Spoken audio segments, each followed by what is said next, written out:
مدنی channel کے ناظرین، انشاءاللہ عز و جل آج ہم اپنے سلسلے میں جس مقام کا تذکرہ کریں گے، اللہ تعالیٰ نے اسے ایک نہر کے طور پر ارشاد فرمایا۔ قرآن مجید میں سورۃ البقرہ آیت نمبر 249 یعنی 249 میں اللہ تعالیٰ ارشاد فرماتا ہے، فَلَمَّا فَصَلَ طَالُوتُ بِالْجُنُودِ قَالَ إِنَّ اللَّهَ مُبْتَلِيكُمْ بِنَهَرٍ فَمَنْ شَرِبَ مِنْهُ فَلَيْسَ مِنِّي۔ ترجمہ کنز العرفان۔ پھر جب طالوت لشکروں کو لے کر شہر سے جدا ہوا تو اس نے کہا، بے شک اللہ تمہیں ایک نہر کے ذریعے آزمانے والا ہے، تو جو اس نہر سے پانی پیے گا وہ میرا نہیں ہے۔ یہ آیت مبارکہ آگے چل رہی ہے، مگر جو ہمارا مقصود ہے وہ اس آیت کے اندر موجود ہے۔ اس آیت مبارکہ میں اللہ تعالیٰ نے جس نہر کا تذکرہ فرمایا ہے، یہ نہر کہاں پر ہے؟ یہ نہر جو ہے اس کو آج کے زمانے میں دریائے اردن یا جارڈن ریور کہا جاتا ہے۔ یہ جو دریائے اردن ہے یہ مغربی ایشیا میں تقریباً 251 کلومیٹر طویل ایک دریا ہے، جو کہ بالآخر بحیرہ مردار، جسے انگلش میں ڈیڈ سی کہا جاتا ہے، اس میں آ کے گرتا ہے اور مکمل ہو جاتا ہے۔ یہ جو دریا ہے، نبی اکرم صلی اللہ تعالیٰ علیہ وسلم کی احادیث میں بھی اس کا تذکرہ موجود ہے اور اللہ تعالیٰ نے بھی اس کا ذکر فرمایا۔ یہ جو طالوت بادشاہ تھا، یہ حضرت شمویل علیہ السلام کے زمانہ مبارکہ میں تھا، اور آپ نے حکم ربانی سے اس طالوت بادشاہ کا انتخاب کیا تھا۔ یہ طالوت بادشاہ اپنے تقریباً 70 یا 80 ہزار افراد کے لشکر کے ساتھ نکلا، اور مقصد یہ تھا کہ جالوت بادشاہ سے جنگ لڑی جائے، اس کو ختم کیا جائے۔ تو جب یہ لشکر 70 یا 80 ہزار کا لے کر طالوت بادشاہ چلا، اس لشکر میں حضرت شمویل علیہ السلام اور کم سن نبی حضرت داؤد علیہ السلام بھی موجود تھے۔ یہ لشکر جب روانہ ہوا تو طالوت بادشاہ نے اپنے لشکریوں اور اپنے مجاہدوں سے کہا، ہمارے راستے کے اندر، ہمارے سفر کے اندر عنقریب ایک نہر آئے گی، تم لوگوں نے اس نہر سے پیٹ بھر کے پانی نہیں پینا۔ اپنے لشکریوں پر پابندی لگا دی اور انہیں پیٹ بھر کر پانی پینے سے منع کر دیا۔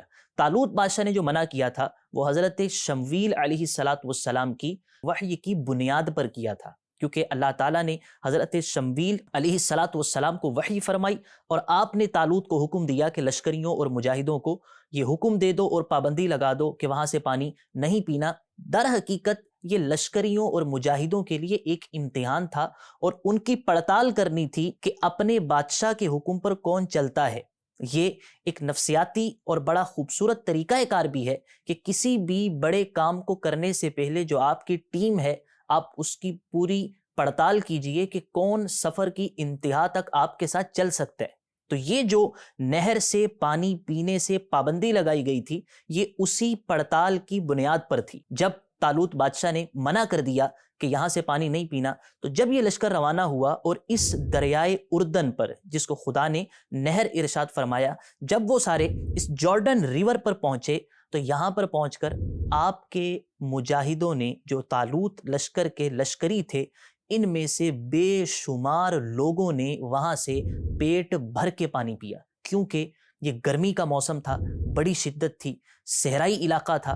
یہاں سے جب ان لوگوں نے پانی پیا تو جیسے ہی انہوں نے پانی پیا تو ان کے ہونٹ سیاہ ہو گئے۔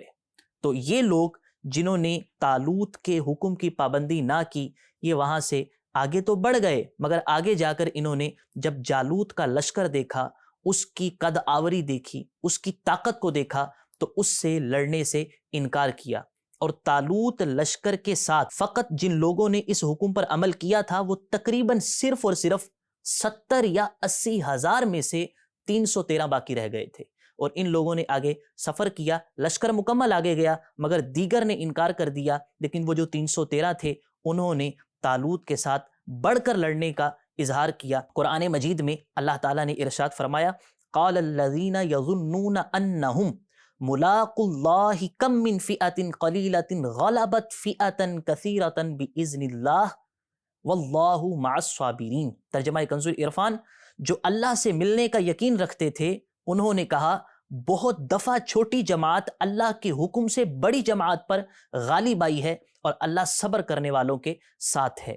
ان لوگوں نے جو سچے اہل ایمان تھے طالوت کا ساتھ دیا، اور بالآخر حضرت داؤد علیہ السلام نے اپنے ایک پتھر مارنے والے ہتھیار کے ذریعے جالوت کو قتل کیا اور اس کو نیست و نابود کیا، اور اس کی لاش کو طالوت بادشاہ کے پاس لا کر پیش کر دیا۔ یہ وہ نہر تھی کہ جس کا ذکر اللہ تعالیٰ نے قرآن مجید میں کیا، اور آج یہ جارڈن ریور کے نام کے ساتھ دنیا کے نقشے پر موجود ہے۔ اللہ تعالیٰ ہمیں صحیح قرآن کا فہم عطا فرمائے، آمین بجاہ النبی الامین صلی اللہ تعالیٰ علیہ وآلہ وسلم۔